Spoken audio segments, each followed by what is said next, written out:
Hvornår var det egentlig, vi skulle være til festen? Ved 9-tiden, tror jeg. Klokken 9? Ja. Det passer meget godt så. Ja. Skal vi vide, hvad til om det? Ja, det ved jeg sgu egentlig ikke. Men maden den er altså snart klar. Har du hørt, at du har fået en ny kæreste? Undskyld, jeg kommer for sent.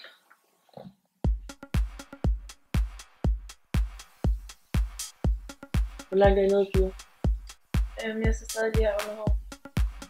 Ej, skal jeg ikke gøre det for dig? Ej, det gør altså ikke noget. Jo, seriøst, det bliver mega sjovt. Jamen, jeg kan altså godt ordne det selv. Det bliver fucking godt, jeg lover det. Ej, hvad fanden har du lavet med dit øje? Ej, men lige se. Ej, hvad fanden har du lavet ved dit øje? Ej, men det er ikke noget, altså. Jeg gik bare ind der. Nå, okay. Ja, det må vi se, om vi kan dække med noget makeup så.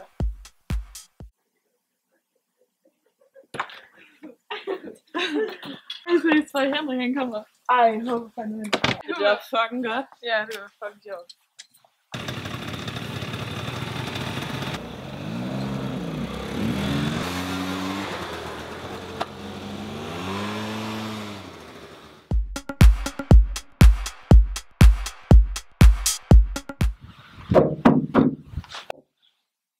Hallo, kom nu mand, vi havde fandme en aftale.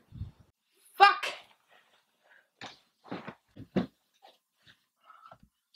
Jeg kommer nu.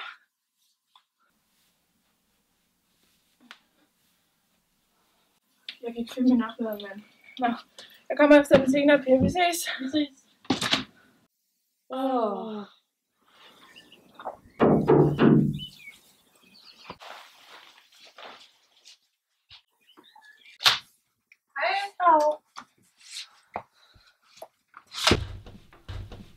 Hej.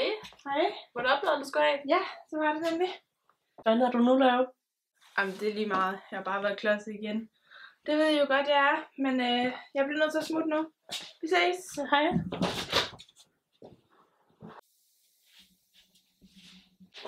Vi bliver nødt til at gøre noget. Der er ikke nogen, der er til klodset. Nej, overhovedet ikke. Men hvad fanden skal vi gøre? Jeg aner det ikke. Nej. Er vi ude i kontakt med gutterne? Det skulle godt være, det vi bliver nødt til. Ja.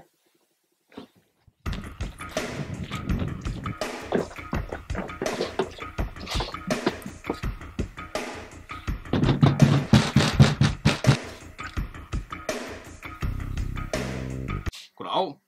Hvem hylen er I? Hvad har du egentlig lavet med dit hår? Jamen jeg farvede det, fordi at Rico han synes, der skulle ske noget nyt.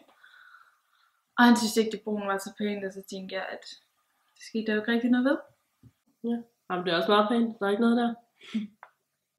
Pia, jeg ved altså ikke lige, hvor langt vi når. Fordi at jeg skal mødes med Rico nu her om lidt. Eller det går jeg ud fra, jeg har slet ikke hørt fra ham i dag. Jeg ved ikke, hvad han laver. Nej. Jeg ved, hvad han laver.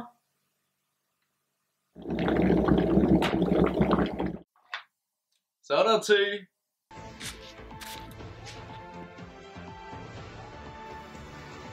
Det her, det er ikke godt nok.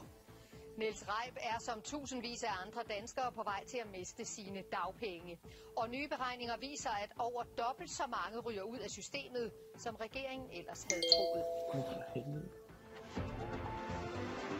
For få måneder siden regnede regeringen med, at det højst var 12.000 arbejdsplads. Skal 7? Ja. Jeg kigger lige en gang. Det mener jeg har. Jo.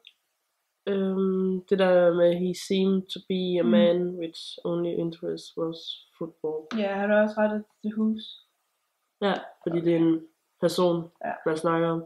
Det tænker jeg også nok. Der ville miste retten til dagpenge inden sommer. Men det skøn er helt forkert. Nu regner Beskæftigelsesministeriet med, at næsten så mange, nemlig 23.000. Gud, klokken er mange, jeg bliver nødt til at smutte. Au. For helvede. For helvede.